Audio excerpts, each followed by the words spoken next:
तो देखिए अभी कुछ दिन पहले राजस्थान में जो पेट्रोल का रेट है वो 100 के पार चला गया।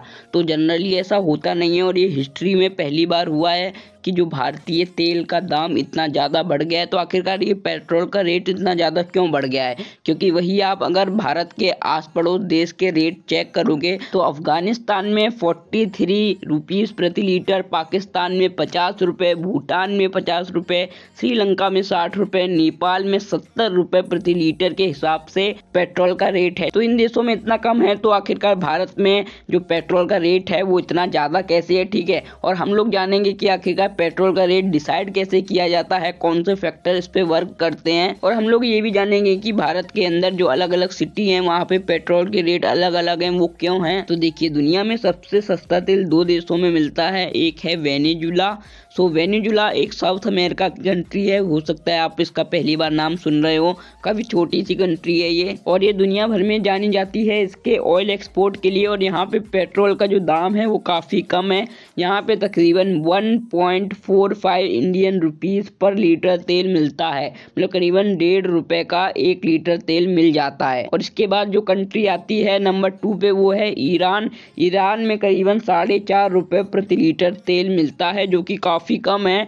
और भारत में तो इतने रुपए का पार्ले जी भी नहीं आता, वो भी 5 रुपए का आता है। तो आप लोग समझ सकते हो कि आखिरकार कितना कम रेट है पेट्रोल का इन 2 देशों में। तो आइए अब आखिरकार जानते हैं कि एक पेट्रोल का रेट कैसे डिसाइड किया जाता है, क्या इसको गवर्नमेंट करती है या फिर कैसे जो रेट फ्लक्चुएट होते रहते हैं, ऊपर से नीचे डेली बढ़ते रहते हैं। तो आइए जानते हैं इसके बारे में डिटेल में। तो देखिए जो पेट्रोल होता है ये बनाया जाता है क्रूड ऑयल से, और क्रूड ऑयल भारत में नहीं होता तो भारत को दूसरे देशों से खरीदना पड़ता है। अब क्रूड ऑयल मेनली होता है Iran, Saudi Arabia, China, US और रशिया के पास। और जो क्रूड ऑयल है ये ज़मीन से निकाला जाता है, इसकी भी एक अलग प्रोसेस होती है। तो भारत क्रूड ऑयल लेता है ईरान से। और आपसे ये भी पूछ सकते हैं कि सबसे बड़ा क्रूड ऑयल एक्सपोर्टर कौन है, तो वो सऊदी अरेबिया है। ये तकरीबन डेली 1 करोड़ बैरल से भी ज़्यादा एक्सपोर्ट करता है क्रूड ऑयल को। अब बैरल क्या होता है, तो एक बैरल के अंदर करीबन 159 लीटर होते हैं। तो देखिए जो इंटरनेशनली क्रूड ऑयल की कीमत है वो है $58 पर बैरल, मतलब जो एक बैरल में 159 लीटर होते हैं वो आपको मिलेगा $58 में। तो अगर आप इसको इंडियन रुपीज़ में निकालोगे तो 1 लीटर कच्चा तेल हमें मिलता है 26 रुपये का। तो अब आखिरकार देखते हैं इसमें और क्या क्या चीज़ें ऐड होती हैं जो इतना महंगा हो जाता है। ये 26 रुपये का आपको मिलता है ये, ठीक है, इंटरनेशनली। और ये चेंज होता रहता है, कभी 28 का, कभी 29 का, तो कभी और सस्ता मिलेगा। तो मतलब कि इसका प्राइस ऊपर नीचे होता रहता है इंटरनेशनली मार्केट में, और ये भी इफेक्ट करता है पेट्रोल के प्राइस को। तो देखिए सबसे पहला जो स्टेप होता है क्रूड ऑयल को लेने के बाद वो होता है रिफाइनरी प्रोसेसिंग। तो देखिए हमने क्रूड ऑयल ले लिया, अब क्रूड ऑयल लेने से ही नहीं होगा, उसको हमें रिफाइन करना पड़ेगा, क्योंकि वो अभी कच्चा तेल है, आप उसे गाड़ी में नहीं डाल सकते, डालोगे तो गाड़ी खराब हो जाएगी। तो आपको पहले उसको रिफाइन करना पड़ेगा। तो रिफाइन के लिए भारत में बहुत सारी रिफाइनरीज हैं, जैसे कि मधुरा रिफाइनरी। तो ये बड़ी बड़ी रिफाइनरी हैं, ये क्रूड ऑयल को ही रिफाइन करती हैं। तो देखिए क्रूड ऑयल को रिफाइन करने का एक अपना बहुत बड़ा प्रोसेस होता है। तो इसके अंदर क्रूड ऑयल से अलग अलग चीज़ों को निकाला जाता है, जैसे कि पेट्रोलियम गैस, मतलब कि LPG, जो कि आपके घर के सिलेंडर में यूज होती है। उसके बाद पेट्रोल, जेट फ्यूल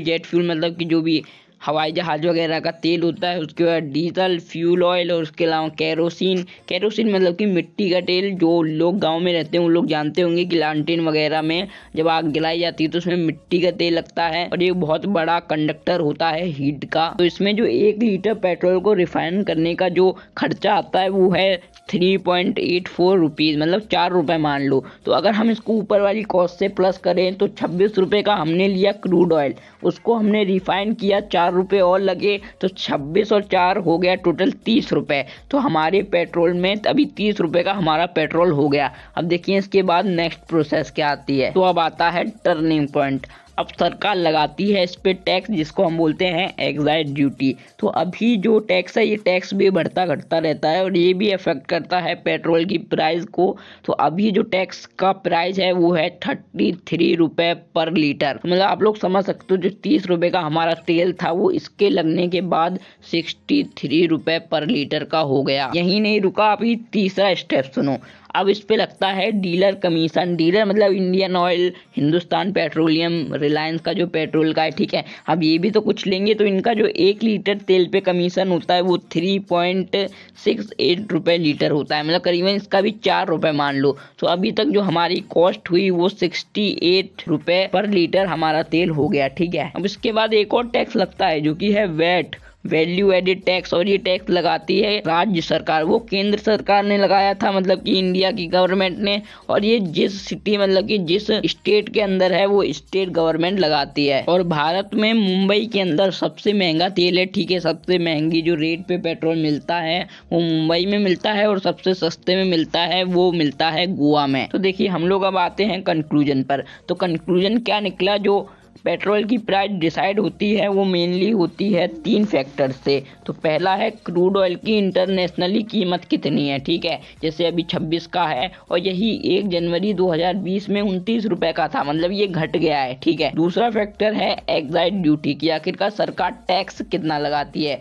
अभी ये 33 लगा रही है और पहले जो जनवरी 2020 में ये 20 रुपए लगा रही, इसीलिए तब पेट्रोल सस्ता था। उसके अलावा वैट कितना है, वैल्यू एडेड टैक्स, ठीक है। तो ये 3 चीजें मेन होती हैं, और उसके अलावा जो रिफाइनरी प्रोसेसिंग और डीलर कमीशन है ये काफी कम होते हैं, करीबन 4-4 रुपए का होता है। तो मेनली 3 चीजें होती हैं। एक बार मैं फिर से रिपीट करता हूँ, इंटरनेशनल मार्केट में क्रूड ऑयल की कीमत कितनी है, नंबर 2 उस पर एक्साइज ड्यूटी कितनी लग रही है, और नंबर 3 उस पर वैट कितना लग रहा है। तो ये 3 चीज इफेक्ट करती हैं पेट्रोल के प्राइस को। तो इसीलिए पेट्रोल और डीजल की प्राइस को कंट्रोल करने के लिए सरकार ने कह दिया है कि वो बहुत जल्द टैक्स कम कर देगी, मतलब कि जो एक्साइज ड्यूटी 33 रुपए है वो हो सकता है कि शायद से कम हो जाए, और इसके कम होते ही वापस से पेट्रोल की प्राइस नॉर्मल हो जाएगी। तो बस आज की वीडियो में इतना ही। उम्मीद करता हूँ आपको आज की वीडियो पसंद आई होगी। तो मैं मिलता हूँ आपसे किसी और वीडियो में एक और नए टॉपिक के साथ। तब तक के लिए जय भारत, जय हिंद।